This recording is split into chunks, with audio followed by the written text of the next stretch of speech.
सुप्रभात. सुप्रभात. राम प्रहरी. आजचं चिंतन जरा थोडं आगळं वेगळं आहे, नीट समजून घ्या.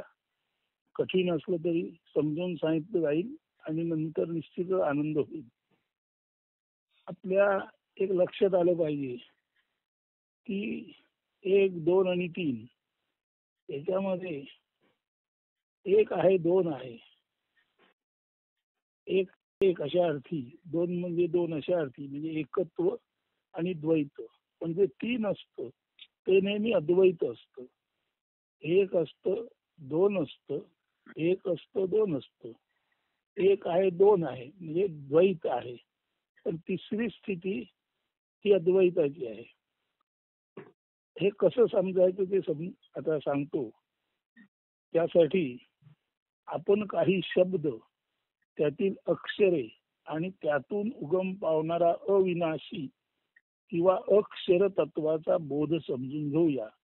प्रथम 2 शब्द आणि ते द्वैत, म्हणजे 2 शब्द आणि द्वैत म्हणजे 2 शब्द अशा अर्थी जे काय आहे ते.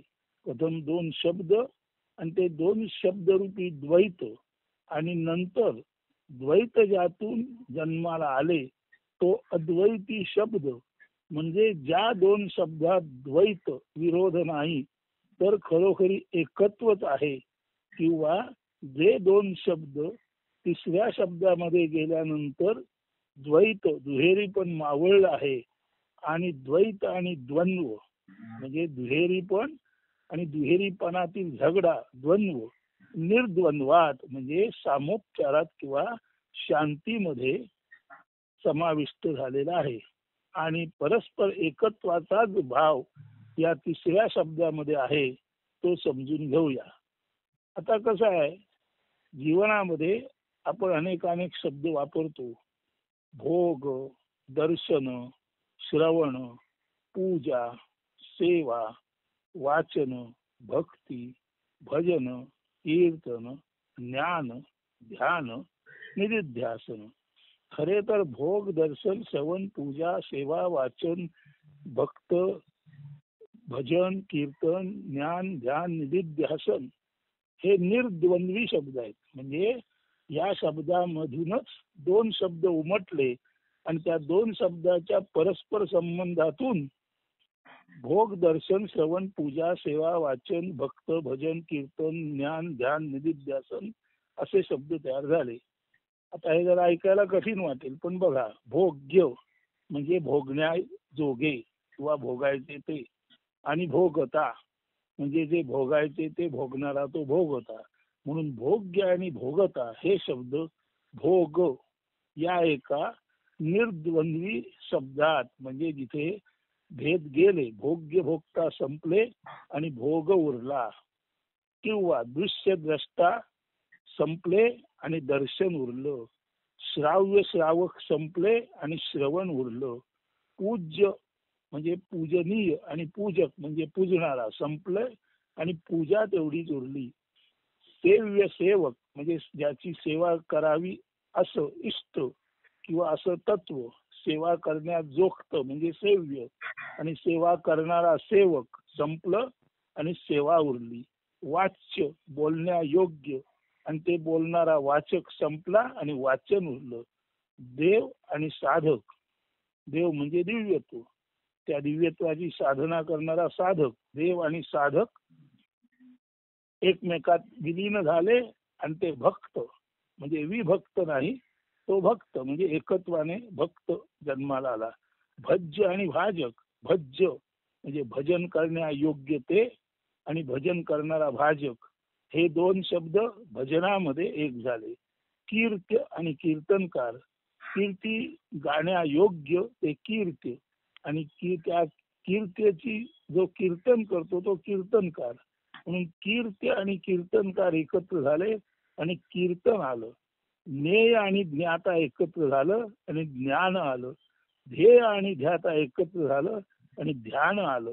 निधिध्य म्हणजे निशिदिनी ध्यान करण्यायोग्य ते निधिध्य, आणि निधिध्याता आणि निशिदिनी ध्यान करणारा निधिध्याता एकत्र आले आणि निधिध्यासन झालं. म्हणजे आपल्या लक्षात असं येईल की भोग्य भोक्ता, दृश्य द्रष्टा, श्राव्य श्रावक, पूज्य पूजक, सेव्य सेवक, वाच्य वाचक, देव साधक, भज्य भाजक, कीर्ते कीर्तनकार, ज्ञेय ज्ञाता, ध्येय ध्याता, निदिध्य आणि निदिध्याता हे दोन शब्द येण्यापूर्वी केवळ या सृष्टीमध्ये भोग, दर्शन, श्रवण, पूजा, सेवा, वाचन, भक्त किंवा भक्ती, भजन, कीर्तन, ज्ञान, ध्यान आणि निदिध्यासन होतं. तर हे जे एकत्वाचे शब्द आहेत, भोग, दर्शन, श्रवण, पूजा, सेवा, वाचन, भक्ती किंवा भक्त, भजन, कीर्तन, ज्ञान, ध्यान, निदिध्यासन हे एकत्वदर्शक शब्द आहेत. हे शब्द किंवा हे भाव मुळातल्या एकम एव द्वितीयम नास्ती अशा परमेश्वराचे भाव आहेत. म्हणजे परमेश्वर म्हणजेच भोग, म्हणजेच दर्शन, म्हणजेच श्रवण, म्हणजेच पूजा, म्हणजेच सेवा, म्हणजेच वाचक, म्हणजेच भक्त, म्हणजेच भजन, म्हणजेच कीर्तन, म्हणजेच ज्ञान, म्हणजेच ध्यान, म्हणजेच निदिध्यासन, म्हणजेच अपर म्हणजे अलीकडचा आणि पर म्हणजे पलीकडचा. अपर म्हणजे अलीकडचा आणि पर म्हणजे पलीकडचा. पण अपर आणि पर एकत्र होऊन परात पर म्हणजे अलीकडेचा आणि पलीकडचा मिळून जो सर्वात पलीकडे आहे तो परात पर. म्हणून जो परात पर आहे असा परमेश्वरच भोग, दर्शन, श्रवण, पूजा, सेवा, वाचन, भक्ती, भजन, कीर्तन, ज्ञान, ध्यान, निध्यासन अशा सुसिद्ध गुणांनी स्वतःशीच सिद्ध असलेल्या गुणांनी हा परमेश्वर म्हणजे परात्पर जे तत्व आहे ते मंडित आहे. म्हणून जेव्हा आपण परात्पर गुरु म्हणतो तेव्हा नेहमीचा आपला गुरु भेटणारा, अधेमध्ये गावणारा, सांगणारा, समजावून देणारा नेहमीचा गुरु तो आपल्याला भेटतो रोज, तो अपर आहे. आपल्या भावामध्ये किंवा भाव समाधीत असताना आपल्याला थोडंफार काहीतरी समजून देतो, तो पलीकडचा आहे, तो पर आहे. म्हणून अपर म्हणजे नेहमीचा, पर म्हणजे भाव समाधीत जाणवणारा. आणि पर आणि अपर या दोन्ही स्थितीच्या पलीकडे नुसतेच असणेपणे असताना आपल्यातून जे माधुर्य उमटतं, आपल्यातून अवचितपणे जे ज्ञान प्रकट होतं, आपल्यातून अवचितपणे तत्वाचं दर्शन प्रकट होतं, ते मात्र परात्पर म्हणजे अलीकडच्या आणि पलीकडच्या त्याच्याही पलीकडच्या तत्वातून आपल्याला मिळत असतं. म्हणून पराचे परते तेथे माझे घर. जे अपर आहे आणि पर आहे आणि अपर आणि पर याच्याही पलीकडे पराचे परते. ज्याला आपण अलीकडे म्हणतो, पलीकडे म्हणतो, ते पलीकडे जो सापेक्ष आहे ते अलीकडच्या तुलनेत पलीकडचं आहे. पण अलीकडचं पलीकडचं हे सापेक्ष आहे. आणि या अलीकडच्या आणि पलीकडच्या सापेक्षतेच्याही पलीकडचे जे आहे ते निरपेक्ष म्हणजे परात्पर. आता परात्पर जेव्हा आपण म्हणतो तेव्हा त्याला गुरु म्हणतो. गु म्हणजे अज्ञान, रु म्हणजे प्रकाश. म्हणजे मानवी मनातील, भावनातील, व्यवहारातील, जीवनातील, वागण्या बोलण्यातील, चालण्या देण्या घेण्यातील सर्व जे अज्ञान आहे, जी मलिनता आहे त्याला आपण गु म्हणजे अंधार म्हणतो. ती मलिनता ज्या अंतिम गोष्टीतून म्हणजे अलीकडचं आणि पलीकडचं त्याच्याही पलीकडच्या स्थितीतून जेव्हा ती दूर केली जाते तेव्हा त्याला म्हणायचं आपल्यातूनच आपणाला ज्ञान देणारा आणि नुसतं ज्ञान देणारा नव्हे तर त्या ज्ञानाचे वर्तन सहजासहजी चालता बोलता जेव्हा आपल्यातून घडायला लागेल तेव्हा ओळखा. सुरुवातीला आपणाला समाजातील गुरु भेटला, नंतर भाव समाधीत आपणाला थोडंफार आत्म्याचं हालचाल जाणवली आणि नंतर भाव समाधी हीच कायमस्वरूपी आपली जेव्हा स्थिती होते तेव्हा अपर आणि पर याच्या पलीकडचा परात्पर गुरु म्हणजे शुद्ध ज्ञान प्रकाश आपल्याला प्राप्त होतो. म्हणून परात्पर गुरु हे सर्वार्थाने शुद्ध ज्ञान आहे. आणि हे जे परात्पर गुरु आहे त्याचेच भौतिक दृष्ट्या गुण वर्णायचे झाले तर परात्पर गुरुचेच गुण भोग, दर्शन, श्रवण, पूजा, सेवन, वाचन, भक्ती, भजन, कीर्तन, ध्यान, ज्ञान, निदिध्यासन असे आहेत. आणि परात्पर गुरु त्याचे हे गुण आणि त्या गुणाचे परत जेव्हा आपण सेवन करतो तेव्हा परात्पर गुरु म्हणजे भोग. त्या भोगामध्ये भोग्य आणि भोक्ता असे जेव्हा निर्माण होतात तेव्हा जीवाची निर्मिती होते. दर्शनामध्ये दृश्य द्रष्टा म्हणून जीव निर्माण झाले, श्रवणामध्ये श्राव्य श्रावक म्हणून जीव निर्माण झाले, पूजेमध्ये पूज्य पूजक, सेवेमध्ये सेव्य सेवक, वाचनामध्ये वाच्य वाचक, साधक भक्तामध्ये देव साधक, भजनामध्ये भज्य भाजक, कीर्तनामध्ये कीर्तनकार, ज्ञानामध्ये ज्ञेय ज्ञाता, ध्यानामध्ये ध्येय ध्याता आणि निधिध्यासनामध्ये निधिध्य आणि निधिध्याता. म्हणजे परात्पराचे गुण आहेत भोग, दर्शन, श्रवण, पूजा, सेवा, वाचन, भक्त, भजन, कीर्तन, ध्यान, ज्ञान, निधिध्यासन.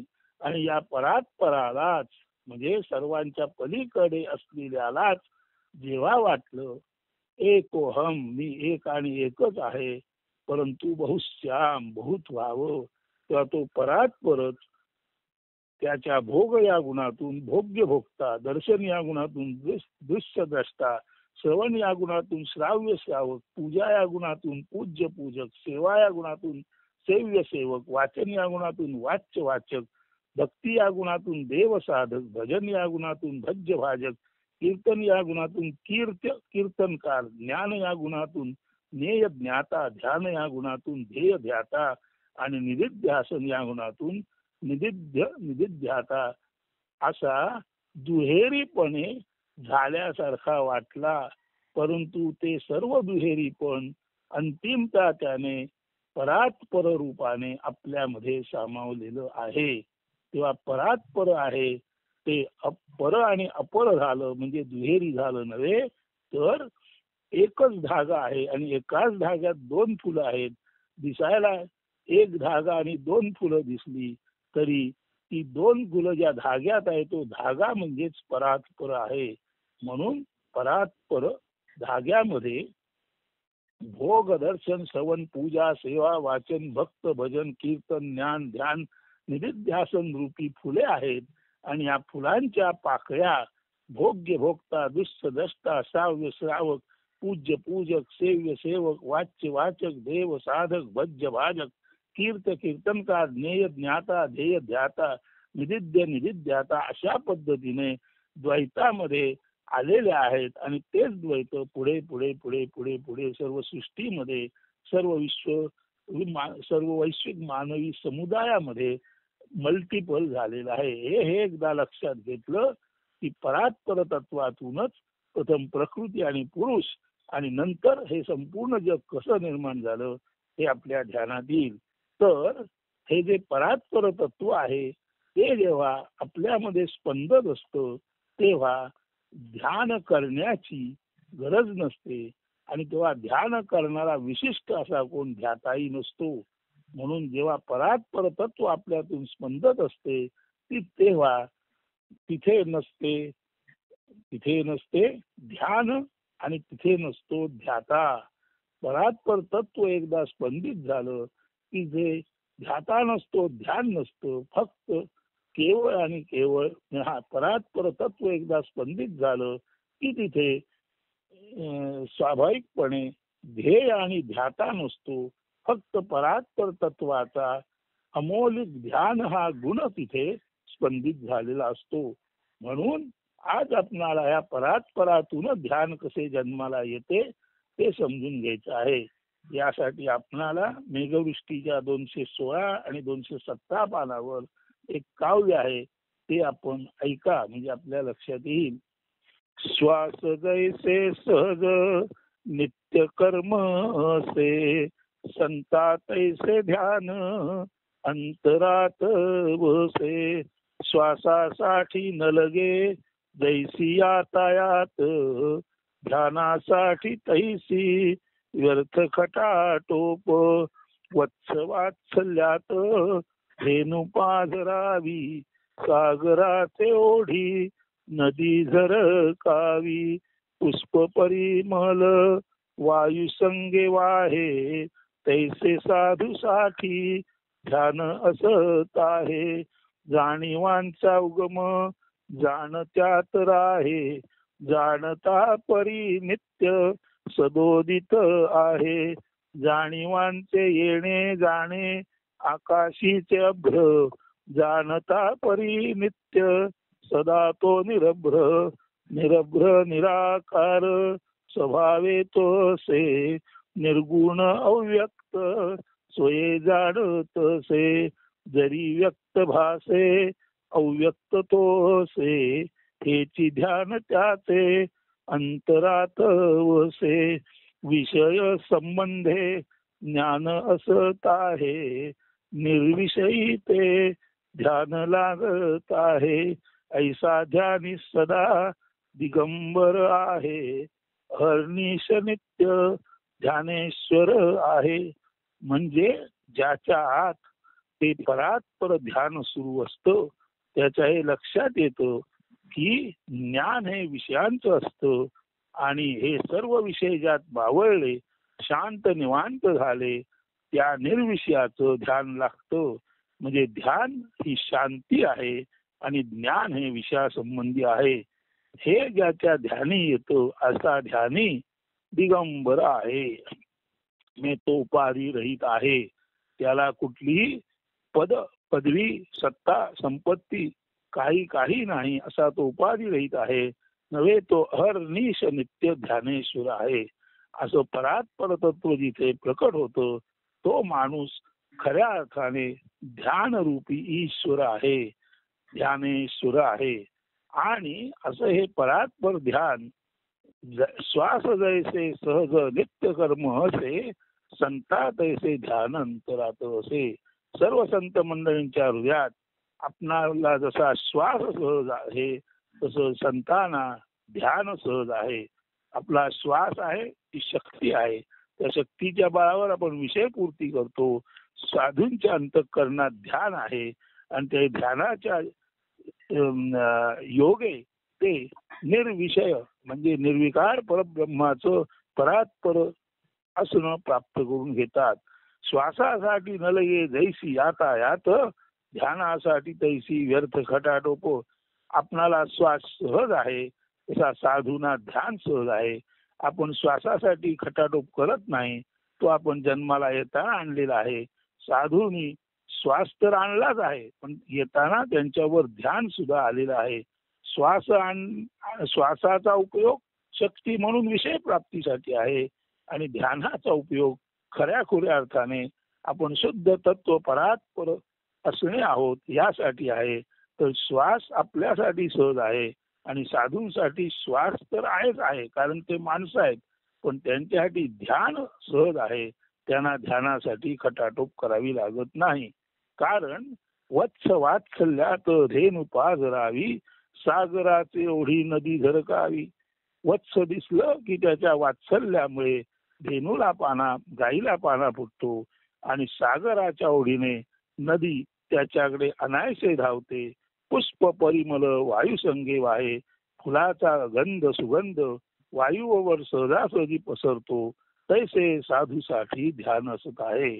म्हणजे वासराच्या ओढीने गाईला पाना फुटावा, सागराच्या ओढीने नदी झपझप याच्याकडे जावी, वाऱ्याबरोबर पुष्पाचा सुगंध जितका सहजपणे पसरावा तसं साधूसाठी ध्यान असतं. कारण साधू खरोखरच परात्पर ज्ञानरूपी तत्व असतो. जाणीवांचा उगम जाण त्यात आहे, जाणता परी नित्य सदोदित आहे. साधूला माहीत असतं जाणीवांचा उगम जाणणाऱ्यामध्ये आहे, पण तो खराखुरा जो जाणणार आहे तो नारायण पाटणकर नसून त्याच्या आत बसलेला नारायण आहे. म्हणून जाणीवांचा उगम जरी जाणत्यात असला तरी जाणता आदिनारायण परात्पर म्हणून कायमस्वरूपी सदोदित सदैव उदित म्हणजे सदैव जागा असतोच असतो. तो अविनाशी अशा अर्थाने परात्पर आहे.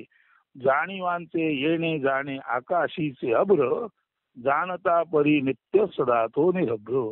जाणीवांचं येणं जाणं म्हणजे आकाशातल्या काळ्या पांढऱ्या ढगांसारखं आहे, पण तू जाणता जो आहे तो आकाशासारखा आहे. आकाश हे मूलतः निरभ्र आहे, परंतु मानवी दृष्टीला त्या आकाशावर काळ्या पांढरे ढग दिसतात आणि मानवाला वाटतं की काळ्या पांढऱ्या ढगाने आकाश झाकलं, पण तू काळ्या पांढऱ्या ढगाने आकाश झाकत नाही. तर काळ्या पांढऱ्या ढगांना खेळण्यासाठी आकाशाने मायबाप म्हणून एक मातृतत्व म्हणून त्यांना खेळण्यासाठी त्यांनी सहज परवानगी दिलेली असते. जसं आईच्या मांडीवर मूल बसलं, आईची मांडी झाकली असं म्हणणं अयोग्य आहे. तर आईची मांडी आहे म्हणूनच तिथे मूल असू शकतं, आकाश आहे म्हणूनच तिथे ढग असू शकतात. म्हणून जाणीव ही माणसामध्ये आकाशाच्या अभ्रासारखी म्हणजे ढगांसारख्या येतात जातात, परंतु आकाश जसं कायम असतं तसा जाणता परब्रह्म म्हणून परात्पर गुरु म्हणून कायमस्वरूपी असतो. जरी ढग आले तरी आकाश मूलतः ढगरहितच आहे आणि असणार. तसंच निरभ्र निराकार स्वभावे तो असे, निर्गुण अव्यक्त सोये जाणत असे. तसा जो अहर्निश ध्यानेश्वर साधू आहे तो नेहमीच अभ्ररहित म्हणजे संशयरहित, निराकार म्हणजे आकाराविना, तो नेहमीच स्वभावे, तो नेहमीच त्याच्या मूळ असण्याच्या रूपाने न गोंधळलेला, देहावर नसलेला असा असतो. तो नेहमीच गुणाच्या पलीकडे निर्गुण आणि नेहमीच तो दिसला व्यक्त तरी अव्यक्तच असतो. म्हणून साधू स्वतःला निरभ्र निराकार निर्गुण आणि अव्यक्त केवळ परब्रह्म तत्व परात्पर गुरु म्हणून जाणतो. जरी व्यक्त भासे अव्यक्त तो असे, हेच ध्यान त्याचे अंतरात असे. साधूच्या अंतरंगात एकच ध्यान असतं की लोकांना जो तरी व्यक्त दिसला तरी तो अव्यक्त आहे म्हणून असुनी नसणे. लोकांच्या दृष्टीने तो व्यक्त असला तरी त्याच्या दृष्टीने तो केवळ अव्यक्त आहे.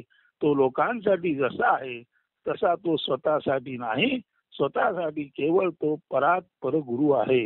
विषय संबंधे ज्ञान असत असे, निर्विषयी ते ध्यान लागत आहे. विषयाच्या संबंधी ज्ञान असतं आणि निर्विषयासंबंधी ध्यान असतं. म्हणून ध्यान ही निर्विषयता आहे. ध्यान ही निर्गुण निराकार परात्पर गुरु संकल्पना नव्हे. ध्यान ही निर्गुण निराकार परात्पर गुरु असणे आहे, ते प्रत्यक्ष असणे आहे. आणि विषय जे आहेत ते ज्ञानाचे असू शकतात. ज्ञान हे विषयांचं असतं आणि ध्यान मात्र निर्विषयाचं निर्गुण निराकार परात्पर तत्व असण्याचं असतं. ऐसा ध्यानी सदा दिगंबर आहे. असा हा साधू नेहमीच दिगंबर उपाधी रहित आहे. त्याच्यावर कुठल्याही कंडिशनिंगचा लेप चढत नाही. त्याला संस्कार दूषित करू शकत नाहीत, त्याला काही भूषवू शकत नाही, त्याला काही दूषण देऊ शकत नाही. तो नाही भूषित, तो नाही दूषितो, तो भूषित आणि दूषित याच्या पलीकडे अतिशुद्धातीत आहे. शुद्ध अशुद्धच्याही पलीकडे तो शुद्धातीत परात्पर गुरुत्व आहे. आणि असा ध्यान जो असं ध्यान जिथे चालू असतो तो खरोखरीचा अहर्निश नित्य ध्यानेश्वर आहे. असा अहर्निश निर्गुण निराकार आणि परात्पर गुरु असणेपणाचं जिथे सहजासहजी श्वासासारखं स्पंदन चालू आहे, असं श्वासासारखं ध्यान जिथे स्पंदित असतं, असा तो जो कोणी, तोच ध्यानेश्वर, तोच पर आणि अपर, त्याच्याही पलीकडचा परात्पर गुरु म्हणजे सर्वांना अज्ञानातून बाहेर काढणारा आत्मज्ञान रूपी शुद्ध परमात्मा आहे. तर ध्यान असतं, ध्यान लावायचं नसतं, याचा बोध आपणाला होईल. आणि सर्व द्वैती शब्द हे एका अद्वैती शब्दातून, आणि ते अद्वैती शब्द म्हणजे ते आत्म्याचे गुणवाचक शब्द आहेत. आत्मा निर्गुण आहे याचा अर्थ एवढाच आहे. आत्मा निर्गुण आहे याचा अर्थ असा आहे की आत्म्याला त्याचा असा आकार नाही, आत्म्याला त्याचा असा गुण नाही, पण तू सर्व आकार आणि सर्व गुण ज्या शून्याकारात मिटलेले आहेत, त्या शून्यातच सर्व गुण आहेत, त्या शून्यातच सर्व आकार आहेत. आणि ते शून्य फुटलं की शून्य फुटलं म्हणजे एकोहम ही स्थिती भंगली आणि बहुस्यामी विश्व निर्मितीची प्रक्रिया सुरू झाली. परंतु सर्व विश्व जिथून येते तिथून जाते, म्हणून आपण सर्व एका परेच्याही पलीकडच्या स्थितीतून आलेलो आहोत आणि तेथेच आपण जाणार आहोत. हे लक्षात असलं तर परेच्याही पर असे आमुचे घर हे आपल्या ध्यानामध्ये आलं आणि ते ध्यान सतत स्पंदनात राहिलं तर अनायसे सर्वच आपण ध्यानेश्वर आहोत, सर्वच आपण ध्यानेश्वर आहोत. म्हणजे ध्यानेश्वर एकच आहे, ते परात्पर गुण तत्व, आणि तेच सर्वांमध्ये प्रकाशित झालं की सर्वांमध्ये साधुत्व येतं आणि सर्वांमध्ये रामतत्व म्हणजे चैतन्याचं तत्व काय समजतं. आणि असं रामतत्व सर्वांमध्ये आलं की सर्वच एकवचनी एक वाणी झाल्यानंतर लोकांचा सन्मान करणारे असे खरे खुरे निज राम म्हणजे आत्म्यामध्ये रामतत्व तेव्हाच प्रस्थापित होईल जेव्हा आपण अहर्निश नित्य ध्यानेश्वर आहो याचा बोध येईल. अन्यथा जे आहे ते सर्व उथळ पाण्याला खळखळाट फार असे आहे.